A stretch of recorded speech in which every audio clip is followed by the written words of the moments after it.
میری اہلیہ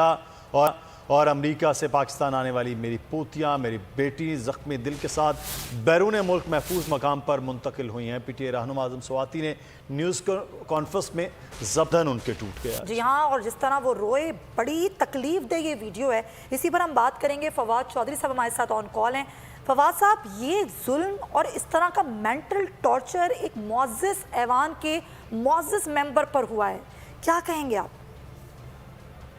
دیکھیے، میں نے تو جب سے یہ پریس کانفرنس سنی ہے اس کے بعد سے بالکل دل ہی بیٹھ گیا ہے کہ یہ کیا معاشرہ ہے۔ ہم ادھر اس کو لے گئے ہیں، کبھی اپنے پولیٹیکل اوپوننٹس کے اوپر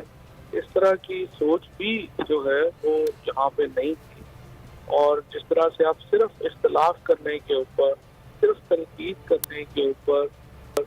جس قسم کی گھٹیا بیہودہ ظالمانہ جو اس وقت جو طریقہ کار بنایا گیا ہے، وہ تو بالکل یہ پاکستان کی تاریخ کا ہی ایک نیا لو ہے۔ اتنا تو پاکستان میں کبھی ہم لوگ گئے ہی نہیں ہوں گے جتنا جو ہے یہ اب چلے گئے ہیں، اور بدقسمتی سے پاکستان کی عدالتیں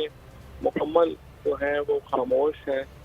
اور پہلے جوڈیشل ٹارچر کے اوپر، آرٹیو کے اوپر، یہ لگتا ہے کہ ہمیں تو پاکستان میں فنڈامنٹل ہے باقی ہے ان کا پاکستان کے آئین سے، اور ہر شخص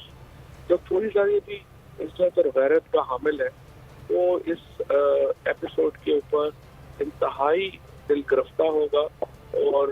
اس کی شدید مذمت جو ہے وہ کرے گا۔ یہ مذمت کافی نہیں ہے، یہ ہے کہ پاکستان میں جو طاقتور لوگ ہیں وہ اپنا بالکل ہی بھول بیٹھے ہیں کہ انہوں نے کہ سزا بادشاہی جو ہے وہ تو صرف اللہ کی ذات کی ہے۔ وہ بالکل بھول بیٹھے ہیں کہ انہوں نے اس حکومتوں سے علیحدہ بھی ہونا ہے، حکومتوں سے علیحدہ بھی، اور جو ایک فصل آج ہو رہے ہیں وہ اتنی خوفناک ہے کہ اس میں سوائے دکھ درد کے اور ایک تاریخ مستقبل کے اور کچھ چھپا نہیں ہونا۔ مجھے بہت ہی افسوس ہے، اللہ اعظم سواتی صاحب کو ہمت دے، جو ان کے ساتھ ہوا اس کی جتنی مذمت کی جائے وہ کم ہے، اور ہم تمام فواد صاحب، یہ عجیب معاملہ نہیں ہے کہ اس وقت ایک جانب حقیقی آزادی کا مارچ ہے اور دوسری جانب ایک سینیٹر ہے وہ اپنے لیے انصاف مانگتے ہوئے، کبھی وہ سپریم کورٹ کو خط لکھ رہا ہے، وہاں جا رہا ہے، اور وہ پھر بے بس ہو کر آ کر میڈیا کے سامنے پریس کانفرنس میں رو رہا ہے۔ یہ تو کسی بھی ریاست میں یہ نہج ہے آخری جو اس حالت میں اعظم سواتی صاحب کی ہوئی جو سینیٹر ہیں۔ باقی عام آدمی تو پھر کیڑے مکوڑے سے زیادہ نہیں ہیں۔ دیکھیے، اعظم سواتی صاحب کے ساتھ تو جو ہوا ہے، میں تو حیران ہوں کہ وہ حکومتی سینیٹرز ہیں اور جو چیئرمین سینیٹ ہیں، جو ڈپٹی چیئرمین سینیٹ ہیں، یہ کس قدر زیادہ بے غیرت ہے کہ ایک ادارے میں ان کا جو سینیٹر ہے، کولیگ ہے،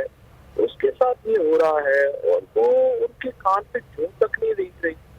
اور مجھے نہیں پتا یہ ایوان باندھا، اور ہم تو خیر سمجھتے ہیں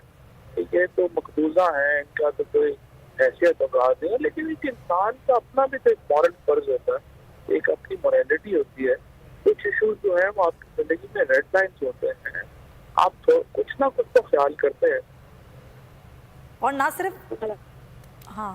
صرف خیال بلکہ فواد چودھری صاحب، ابھی جو ہم بات کر رہے ہیں کہ ایک بڑا ایوان ہے نا، ایک معزز ایوان ہے، وہاں کے ممبر ہیں، پھر ایک بڑے سیاستدان ہیں، ان کے ساتھ اتنا انسانیت سوز ظلم، تو ایک عام آدمی جس کو کوئی نہیں جانتا اس کے ساتھ تو پتہ نہیں کیا کیا ہوتا ہوگا۔ اس کے ساتھ کھانے میں روز یہ ہوتا ہے، اس کو تو جو کچھ ہوتا ہے وہ یہی تو نظام ہے جس کو ہم تبدیلی کے لیے جو ہے یہ جدوجہد ہو رہی ہے۔ اور لیکن اس وقت جو پولیٹیکل اپوزیشن کے ساتھ جو ہو رہا ہے وہ صرف اس لیے کہ سیاست میں ہمارے مخالف ہیں، ان کے ساتھ جو ہو رہا ہے وہ انبیئریبل بھی ہے، ان ایکسیپٹیبل بھی ہے، اور اس کے اوپر میں یہ سمجھتا ہوں کہ بھرپور کارروائی کی ضرورت ہے۔ اور جب سینیٹ اور ڈپٹی چیئرمین میں اگر تھوڑی سی بھی غیرت ہے تو وہ استعفیٰ دے کے گھر چلے گئے اور اس واقعے میں احتجاج کروا فواد صاحب یہ تو یقینی طور پر چیئرمین سینٹ کی ذمہ داری بہت زیادہ تھی کہ ان کے اپنے ایوان، انہوں نے پہلے بھی ان کے پروڈکشن آرڈر جاری نہیں کیے تھے، احتجاج ہوا، لیکن سر وہ لوگ جو پارلیمان میں ہمیشہ پارلیمان کی بالادستی کی، آئین کی، قانون کی بات کرتے رہے، چاہے رضا ربانی صاحب ہوں، فرحت اللہ بابر صاحب جیسے، میں پاکستان پیپلز پارٹی کے بہت سے لوگوں کی بات کریں، نون لیگ کے بہت سے لوگوں کی بات کریں، وہ بھی لوگ خاموش. مصلحت ہے یا اتنی زیادہ خلیج ہو گئی ہے سیاسی جماعتوں کے درمیان کہ اس نہج پر بھی وہ ان کے ساتھ نہ ہوں؟ یہ سارے بیروپیے تھے، یہ کبھی بھی لبرل نہیں تھے، کبھی بھی ڈیموکریٹ نہیں تھے، یہ تو سارے بیروپیے تھے. جو ہے یہ بیروت پہن کے بیٹھے ہوئے ہیں. بس ایک تو لوگ ہیں جس طرح مصطفیٰ نواز بکر نے کیا ہے اور اس نے بڑا تگڑی بات کی ہے. بس وہ چار لوگ ہیں رکھتے ہیں. باقی جن کے آپ نام لے رہے ہیں یہ تو سارے بیروپی ہیں، صرف اقتدار کے لیے کچھ بھی کر سکتے ہیں اور ان کی کوئی پرنسپل نہیں ہے، کوئی ان کی سوچ نہیں ہے، ان کی تھنکنگ نہیں ہے. They are just part of یہ سارے جو ہیں ہسٹری کے ویسٹ بن کے لوگ ہیں. کرسیاں ان کے لیے نیچے آئی ہیں، یہ ان کو نہیں ہے. فواد صاحب، عمران خان صاحب آپ لوگ جس نظام کے خلاف اس وقت نکلے ہوئے ہیں تو جہاں یہ انصاف مانگ رہے ہیں تو اس کا مطلب یہ ہے کہ میں زیادہ شاید سخت لفظ ہو کہ پھر تو اعظم سواتی صاحب کو انصاف کہیں نہ ملے کہ وہ ہر جگہ جا چکے ہیں، ہر جگہ اپنی بات کر چکے ہیں، وہ آخر کار ضبط کے بندھن ٹوٹ گئے ہیں کہ جس شخص کے سامنے اس کی بیٹی کو اگر وہ جواب دینا پڑ جائے ایسی کسی بات کا تو پھر تو اعظم سواتی صاحب عمر کے اس حصے میں اس ریاست، اس نظام اور عدل و انصاف سے بالکل مطلب وہ سمجھیں کہ نا امید ہو چکے ہیں، مجبور ہو چکے ہیں، کچھ نہیں ہے، پھر یہ حالات میں پہنچ گئے. عام آدمی بھی نا امید ہے. جس طریقے سے عمران خان کو سپورٹ ملی ہے، جس طریقے سے لوگ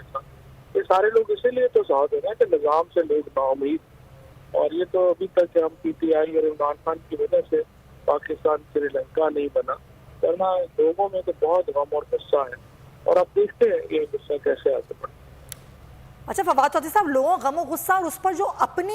پولیس ہے وہ جس طرح کا تشدد کرتی ہے، جس طرح ان کو پکڑ رہی ہے، ایسا لگ رہا ہے کہ جیسے وہ اس ملک کے شہری ہی نہیں ہے اور ان کا کوئی حق ہی نہیں ہے.